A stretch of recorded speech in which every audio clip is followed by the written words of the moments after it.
राज्याचे माननीय मंत्री, माझे सहकारी ज्येष्ठ बंधू आदरणीय प्रताप सरनाईकजी, आदरणीय विधानसभेच्या विधिमंडळातील ज्येष्ठ सदस्य आणि मला नेहमी मार्गदर्शन करणाऱ्या अशा आमच्या ताई नीलमताई गोरेजी, लोकसभेचे आदरणीय माझे सहकारी ओमराजे निंबाळकरजी, तरुण सहकारी आणि माझे मित्र आदरणीय डॉक्टर श्रीकांत शिंदेजी, गोकुळजी, सर्व माननीय आमदार आणि आजी माजी खासदार आणि लोकप्रतिनिधी आणि पक्षाचे प्रमुख पदाधिकारी देखील या ह्याच्यामध्ये आहेत. व्यक्तिशः मी आदरणीय एकनाथ शिंदे साहेबांचा मनापासून आभार मानतो की खरं तर कोळशातून ज्यावेळी हिरेची चमक दिसते आणि त्यावेळी ती हिरा जवळ करण्याची संधी येते, त्यातूनच विश्व घडवण्याचं काम आपण ज्यावेळी करत असतो त्यावेळी आदरणीय शिंदे साहेबांनी माझ्यासारख्या कार्यकर्त्याला एक उपसभापती या पदावरती मान देऊन, बहुमान देऊन, मला वाटते तळागाळातला कार्यकर्ता देखील या पदापर्यंत जाऊ शकतो हे दाखवून देण्याचं काम त्यांनी केलं. स्वर्गीय बाळासाहेब ठाकरेजी असतील, स्वर्गीय आनंद दिघेजी असतील, ह्याची प्रेरणा घेऊन सीएम पदाचा ज्यावेळी ते घेऊन काम करत होते त्यावेळी कॉमन मॅन ही एक ख्याती त्यांना मिळाली होती आणि मला वाटते सर्वसामान्य लोकांचे प्रश्न सरकारमध्ये राहून तर सोडवलंच पाहिजे, परंतु त्याही पेक्षा विधिमंडळामध्ये पण कामकाजामध्ये जो अपेक्षित आहे, जो कष्टकरी आहे, तो शेतकरी असेल, कामगार असेल, सर्वसामान्य वर्गाला पण देखील न्याय देण्याचं काम करण्याची भूमिका ही पुढच्या काळामध्ये त्यांच्या मार्गदर्शनाखाली, त्यांच्या नेतृत्वाखाली घेण्याची एक संधी मला या निमित्ताने मिळून दिलेली आहे. अर्थात उपसभापती पदामध्ये अनेक लोकांची नावं घेण्यासारखी आहेत. ते दवाई साहेबांपासून असतील, माणिकराव ठाकरे साहेबांपासून असतील, वसंत डावकर आहेत आणि आता नीलमताई पासून त्याची गरिमा ही वाढवण्याचं काम हे सातत्याने केलेलं नाही. तेच प्रयत्न या पुढच्या काळामध्ये माझ्यासारख्या कार्यकर्त्यांचा पण राहणार आहे. हे करत असताना पण देखील पक्ष संघटना अजून कशी वाढेल, विशेषतः ग्रामीण भागामध्ये पण देखील आज पक्ष संघटना वाढलेलीच आहेत, परंतु ज्या भागामध्ये लोकप्रतिनिधी नाही त्या भागामध्ये अजून ताकद कशी या शहरामध्ये आणि विशेषतः भागामध्ये आपल्याला निर्माण करता येईल हा बघण्याचा मानस घेऊन मी आदरणीय शिंदे साहेब सोबत साहेबांबरोबर जिद्दीने आणि जोमाने काम करण्याचा निर्णय घेतलेला आहे आणि त्यांनी मला हे बहुमान दिल्याबद्दल मी त्यांचे आभार मानतो. मला या गोष्टीची जाणीव आहे की अनेक राजकीय प्रश्न आपल्या मनामध्ये पण आहेत, पण तो वेळेवरती कशा पद्धतीने उत्तर द्यायचं, कशा पद्धतीने त्याच्याबद्दल बोलायचे हे एक वेगळ्या व्यासपीठावरती आपल्याला सर्वांना बोलता येईल.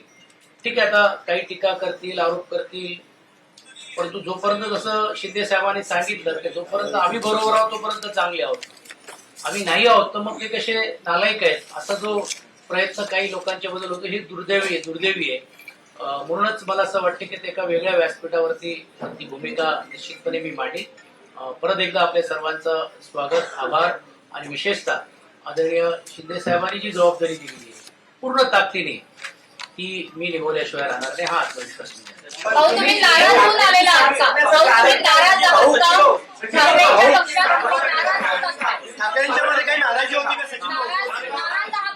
मी या अगोदर देखील सांगितलेलं आहे की राजकीय व्यासपीठावरती या सर्व प्रश्नाला उत्तर देईन.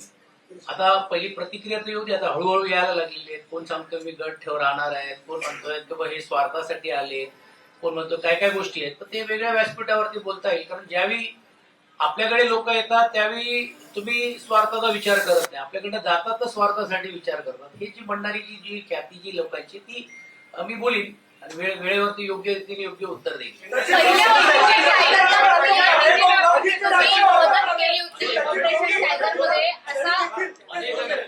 एक लक्षात ठेवलं पाहिजे की आदित्यजी असतील, उद्धवजी असतील, यांनी जी जबाबदारी दिली शेवटपर्यंत ती जबाबदारी मी पार पाडण्याचं काम विधिमंडळामध्ये केलेलं आहे.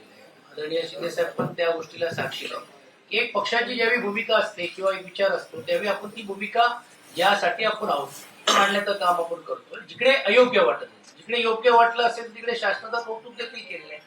आणि जर काहींना विसर पडलं असेल की विधानसभा असेल, दोन्ही विधानसभा असेल, महानगरपालिका असेल, यामध्ये माझं काय योगदान आहे हे त्या भागातल्या लोकांना माहित आहे.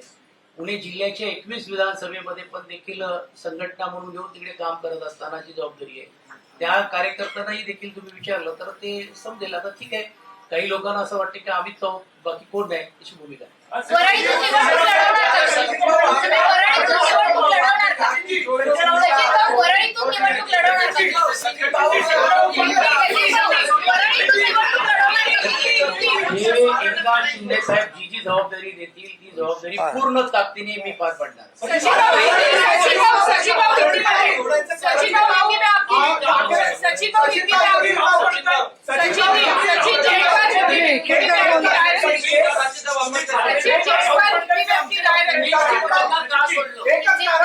चला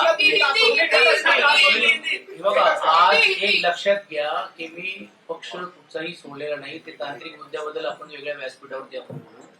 पण एक गोष्ट नक्की आहे की आज एवढ्या उपसभापती पदाची जर आज शिंदे साहेबांनी ही जबाबदारी दिल्यानंतर हे मला असं वाटतं माझ्यासारख्या कार्यकर्त्याला तो बहुमान आहे आणि तो बहुमान ठेवून मी पुढे काम करणार.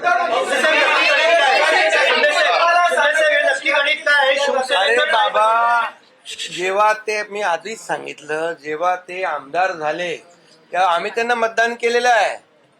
आम्ही आमचं कर्तव्य पार पाडलं त्यावेळेस. आणि ते तेव्हा आमदार झाले तेव्हा शिवसेना आणि धनुष्यबाण होता. आज शिवसेना आणि धनुष्यबाण आमच्याकडे आहे आणि ते शिवसेनेतच आहेत. तुम्ही काय म्हणताय सोडलं बिडलं काय? उगाच काहीतरी सोडलं. तेव्हा शिवसेनाच होती. चला, धन्यवाद.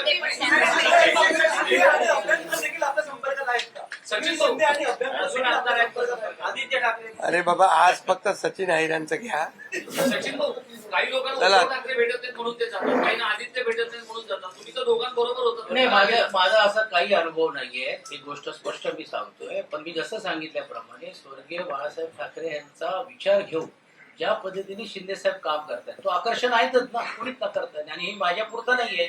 खाजगी जर तुम्ही अनेक लोकप्रतिनिधीला विचारलं तर ते तुमच्या सर्वांच्या लक्षात येईल. आणि मग असा नेता ज्यावेळी पुढाकार घेऊन एक जबाबदारी माझ्यासारख्या कार्यकर्त्याला देतो त्यावेळी तो विचार पुढे घेऊन जाण्याची जिद्द आणि धमक ही आमच्यामध्ये आणि आम्ही कामाने दाखवून दिलेलं. आणि तुम्ही मग काय होतो आता तुम्हाला राजकीय आज थोडा जरा संयम ठेवायचा आहे. काही लोकांनी जे आयुष्यात ते दगड उचललं नाही ते आता आम्हाला शिकवायला लागले तर कसं व्हायचं? अरे बाबा, त्यांनी काय सांगितलं आता आहे ना, ते कसे समोरून काय काय बोलतायत काय काय त्याच्यावर उत्तर देतील ते.